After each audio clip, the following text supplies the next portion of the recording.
நமஸ்காரம். சர்வகுருபியோ நமக. சிவருத்ர சேனல் நேயர்களுக்கு வேங்கடம் ராம்நாராயணன் அன்பு கலந்த வணக்கங்கள்.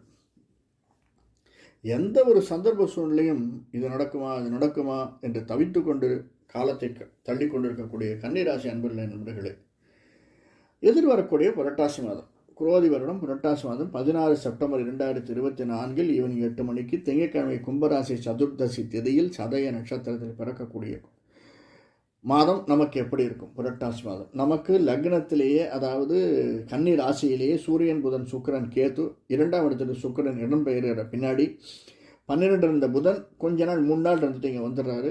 அடுத்தது 6ஆம் இடத்தில் சந்திரன், சனி, 7இல் ராகு, 9இல் குரு, 10இல் செவ்வாய் வந்து நம்மை வழிநடத்துகிறார்கள். 3க்கும் 8க்கும் உடைய செவ்வாய் நமக்கு 10இல் அமைந்திருக்கிறார். லக்னத்துக்கு, அதாவது புதன் நமக்கு கூடவே இருக்கார். லக்னாதிபதியாக, ராசி அதிபதியாக, கன்னியனுடைய அதிபதியாக உச்சம் பெற்று ஆட்சி பெற்று புதன் அமைந்திருக்கிறார். அதனால் முதல்ல நீங்கள் கவலைப்படாதீங்க, கவலையை நிறுத்துங்க.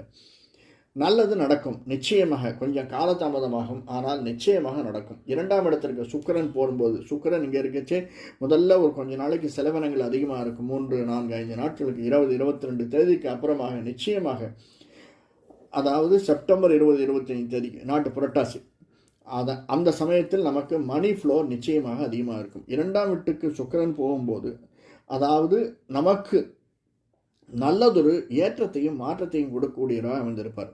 அதை எடுத்துட்டோம்னா பிஸ்னஸில் இருந்தவங்களுக்கு நிச்சயமாக ரோஹோன்னு இருக்கக்கூடிய சூழ்நிலை அமைந்திருக்கிறது. 7ஆம் இடத்தில் ராகுவும் நமக்கு கன்னியில் கேதுவும் இருக்கிறதுனால எப்பயும் கொஞ்சம் கணவன் மனைவிக்குள்ள சண்டை சச்சரவுகள் அதிகமாக இருக்கும். இருந்தாலுமே அதை நம்முடைய மனம் தள்ளி சரிச்சுன்னு போகும். ஏன்னா லக்னத்தில் புதன் இருக்கான், கன்னியில் புதன் இருக்கிறதுனால அதை எடுத்து பக்குவமாக ஹேண்டில் பண்ணக்கூடிய டைமும் நமக்கு வரும். அதனால் கொஞ்சம் நம்ம ஹார்ட்டால் சிந்திக்கிறத விட மனதால் சிந்தித்தோம்னா, மூளையால் சிந்தித்தோம்னா, எந்த ஒரு எதிர்பார்க்கக்கூடிய சந்தர்ப்ப சூழ்நிலையும் நமக்கு சாதகமாக மாற்றிக்கொள்ளக்கூடிய திறன் கொண்டவர்கள் அதை நாம் செய்து காட்டணும்.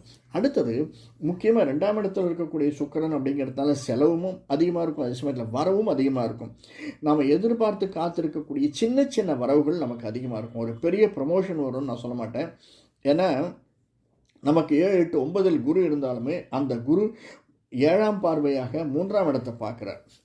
அது செவ்வாயினுடைய வீடு. அதனால் நமக்கு உடல் உபாதைகளால் சில செலவுகள் வருவதற்கும், அந்த செலவுகளுக்காக நாம் எதிர்வரக்கூடிய லாபத்தை குறைத்து கொள்வதற்கும், அது எப்படி சார், இதுக்கும் அதுக்கு என்ன சார் சம்பந்தம் அப்படின்னா, இப்போ நம்ம வீடு மாறணும் அப்படின்னா 4ஆம் வீடு நமக்கு செவ்வாய் பார்வை இருக்குது.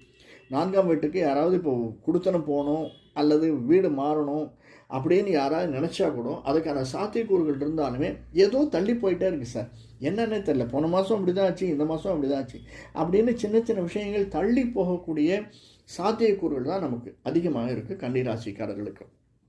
அது மட்டும் இல்லை, நமக்கு 6ஆம் இடத்தில் சந்திரனும் சனியும் சனி தன்னுடைய சொந்த வீட்டில் இருக்கார். 5க்கும் 6க்கும் உடையவன் சனி தன்னுடைய சொந்த வீட்டில் உட்கார்ந்துருக்கார். அது மட்டும் இல்லாமல் நம்முடைய 3ஆம் இடத்தை 10ஆம் பார்வையாக பார்க்குறார், நம்முடைய 12ஆம் இடத்தை 7ஆம் பார்வையாக பார்க்குறார்.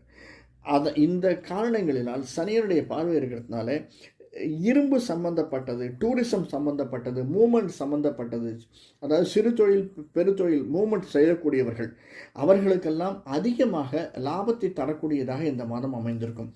பேசிக்காக சொன்னோன்னா, பேசிக்காகவே பணப்புழக்கம் நிறையா இருக்கும் சார்.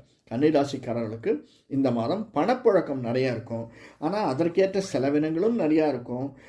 அதை கொஞ்சம் நம்ம பிளான் பண்ணோம்னா நிச்சயமாக மேன்மையை தரக்கூடியதாக அமைந்திருக்கும்.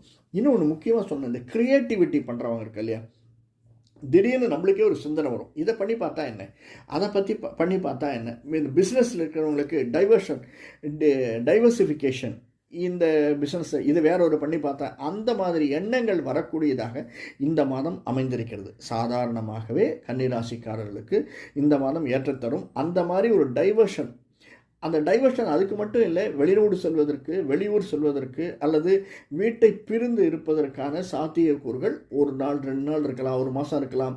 படிப்பதற்காக வெளிநாடு செல்லலாம், பிஸ்னஸுக்காக வெளிநாடு போகலாம். இதற்கான சாத்தியக்கூறுகள் அமைந்திருக்கிறது. ராகு 7இல் இருக்கிறதுனாலையும், மீனத்தில் ராகு இருக்கிறதுனாலே, குருவினுடைய வீடு, அந்த குரு 8, 9 இருக்கிறதுனாலையும்.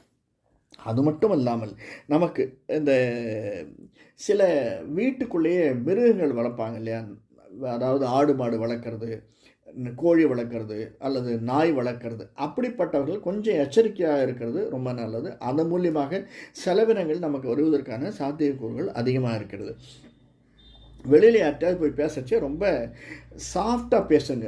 எந்த இடத்துலையும் கொஞ்சம் நம்ம மேலே தப்பு இல்லை அப்படின்னா கூடமே ஏன் என் மேலே தப்பு இல்லைன்னு எகிரி விழ வேண்டாம். கொஞ்சம் சாஃப்டாக பேசுகிறது அப்படிங்கிறது நல்லது. எந்த இடத்திற்கு செல்லுமே ஆனாலும் கையில் கொஞ்சம் பைசா எடுத்துகிட்டு போங்க. கையில் வெறும் கார்டு, என்கிட்ட கார்டு இருக்குது, என்கிட்ட இது இருக்குது, ஜிபே இருக்குது அப்படின்னு நினச்சிட்டு போயிடாதீங்க.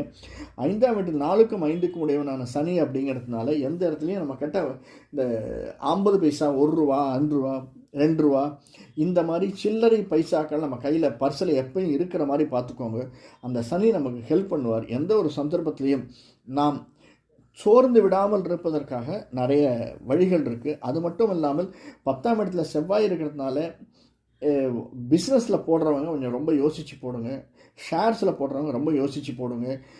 அதே மாதிரி எஃப்டி ஆர்டி கட்டுறவங்களும் யோசித்து கட்டுங்க. அது நமக்கு வருவாய் தான் எஃப்டி ஆர்டி. இருந்தாலுமே திடீர்னு ஒரு 2 மாதம் கழிச்சு ஒரு செலவு வரும். இப்போ தான் போட்டோம் எஃப்டி, அதை உடச்சி எடுக்கணுமே அப்படின்னு சிந்திக்கக்கூடிய சூழ்நிலை வரும். அதனால் சிந்தித்து செயல்படுதல் என்பது மேன்மையை தரக்கூடியதாக இருக்கும். கன்னிராசிக்காரர்கள் நம்முடைய குலதெய்வத்தையும் இஷ்ட தெய்வத்தையும் விட்டு விடாதீர்கள். நிச்சயமாக அவர்களை பூஜித்து வாருங்கள். பெருமாளை பூஜித்து வாருங்கள். அம்பாளை பூஜித்து வாருங்கள். மேன்மை நிச்சயமாக உண்டு. நன்றி, வணக்கம்.